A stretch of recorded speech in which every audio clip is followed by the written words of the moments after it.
This past week, I finally let go of my old custom-built PC, which I've had since I was 13 years old. My father and I built it with the guidance of a how to build a budget gaming PC video I saw on YouTube.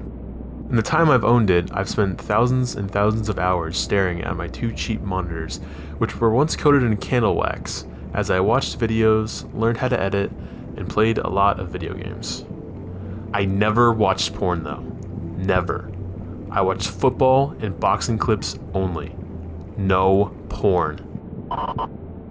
It's been 10 years now since I built this thing, and I'll often start it up for a Herald Crank Squad editing sesh. It takes about 5 minutes for Windows to boot, and at least 5 more to start up Premiere, which I more so blame Adobe for because f them, but the computer does generally take a long time booting up programs.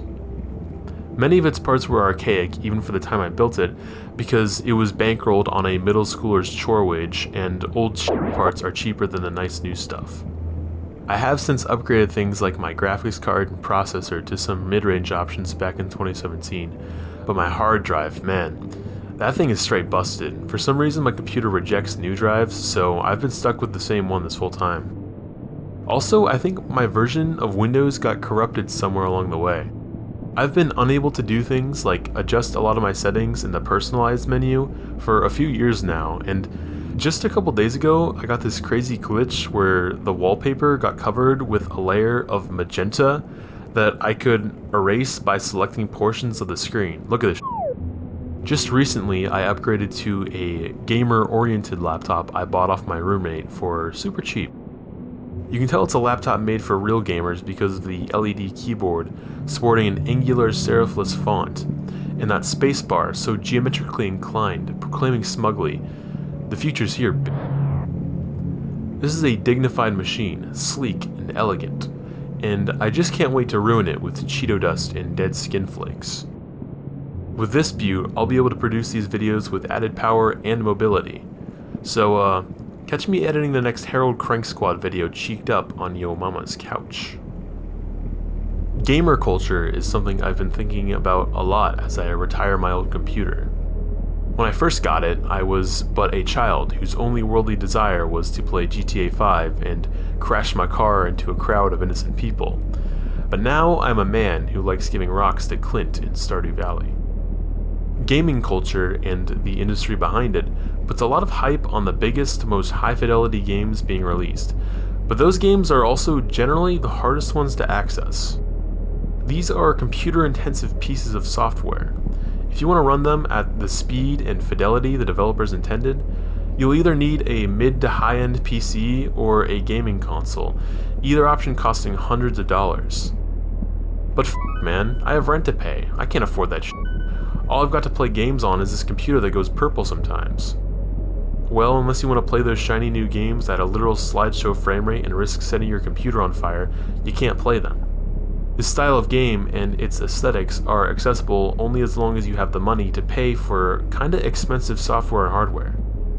I don't necessarily mean to say that these games are heinous symbols of classism, but games can be a bit of an expensive hobby if you pursue this aesthetic, which at least makes them inaccessible if you're a brokey like me.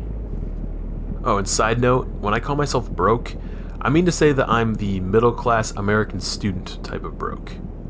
I'm privileged to come from a financially stable background, although I definitely empathize with people who don't. If you, the viewer, are one such person, you deserve your flowers. The culture surrounding big-budget games kind of builds something of a beauty standard around visual fidelity. You can sometimes see this whenever YouTubers or whatever post gameplay footage that's considered low quality. They'll get comments making jabs at how their game looks. These commenters aren't necessarily being assholes or anything, but they definitely expose how not normalized low quality graphics are. You're shooting for high quality, aim any lower and people will say you're playing games on a toaster. This fetish for high frame rates, resolutions, and level of detail is more or less arbitrary, I think. I feel like we've been conditioned to view these sorts of games as the cutting-edge forefront of the industry, when they're really not that at all.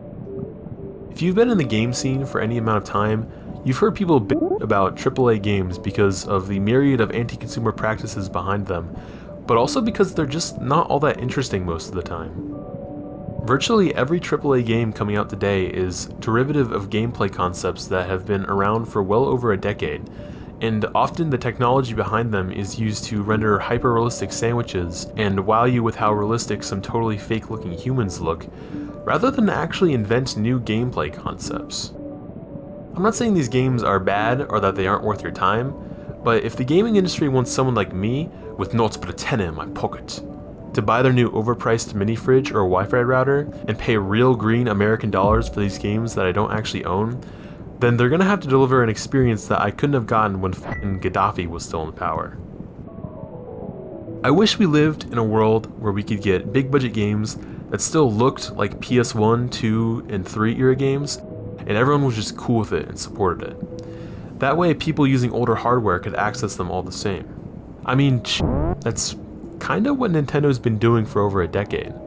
The Wii U and the Switch are both weaker than their PS4 and Xbox One contemporaries, and they put out Breath of the Wild and its sequel, both of which sport big fat open worlds with amazing physics engines and that chemistry engine.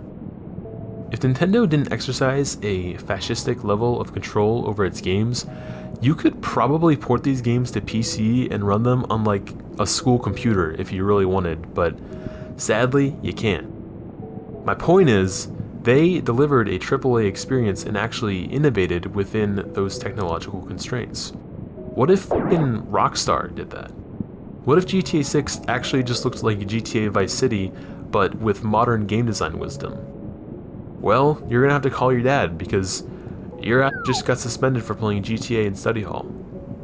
And, okay, even if these big budget games did have to utilize new hardware speeds somehow, can we just quickly conceptualize a world where big budget games look like PS2 games, and with the added overhead gained from not having to render super detailed imagery, you can use that newfound processing power for other tasks? What if GTA 6 looked like GTA Vice City, and as a trade-off for lower fidelity, we can now have realistic building destruction physics, or something to that effect, and now you can get suspended for recreating 9/11.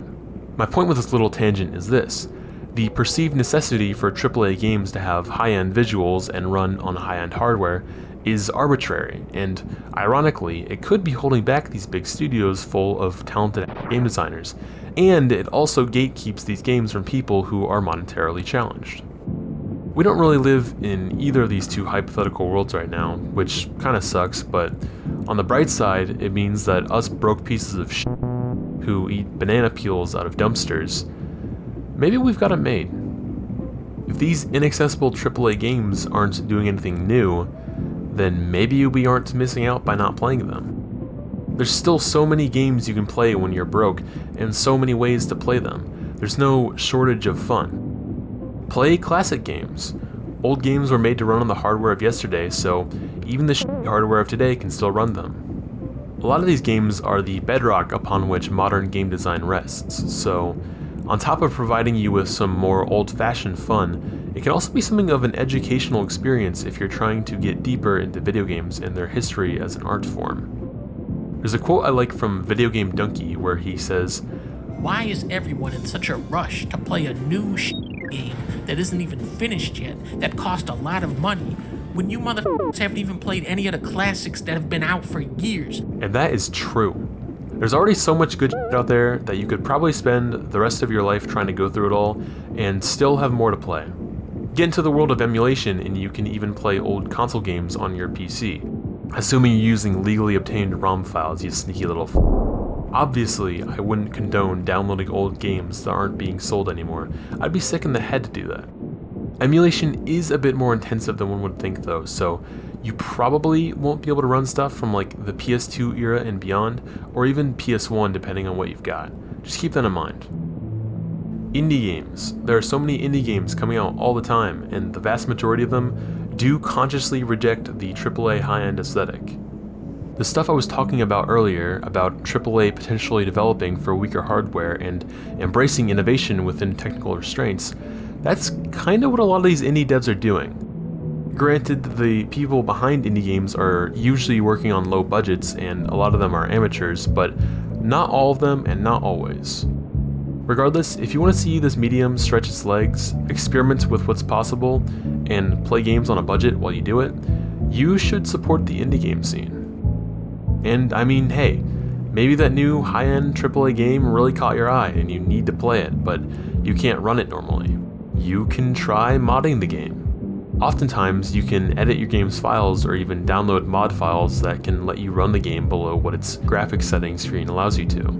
Results will vary with this, and I can't guarantee you'll get everything to run, but it's worth a shot, and depending on what storefront you use, you can probably get a refund for the game and spend your money on something else if it doesn't work. As of right now, Epic Games gives out free games every week. I've been redeeming games on their launcher for years now, and I've never given them a dime. If you want to buy hardware, especially older stuff, I'd recommend websites like Facebook Marketplace, which let you shop for secondhand goods from around your area. A lot of the people on these markets are normal people using them to dump their old stuff.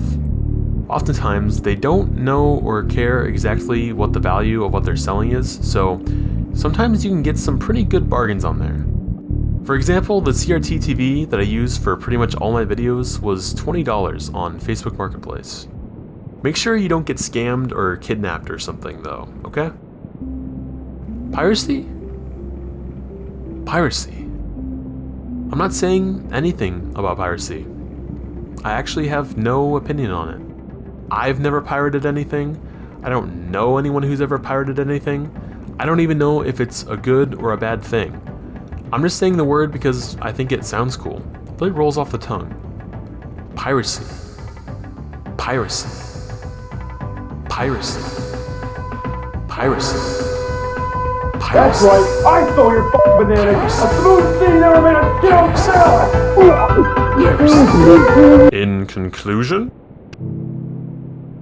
obviously, in an ideal world, we'd all be able to afford these machines and games and have access to all this art, but unfortunately we all cannot and do not. I wish I could do more to help people escape economic hardship, but I'm just a dumb video essay filmmaker who's been broke since 2019. I can't really help you with that.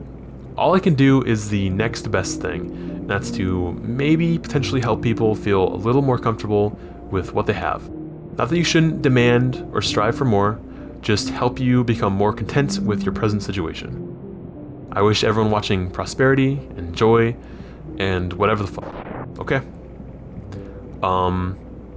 Thank you for watching. That's all I got.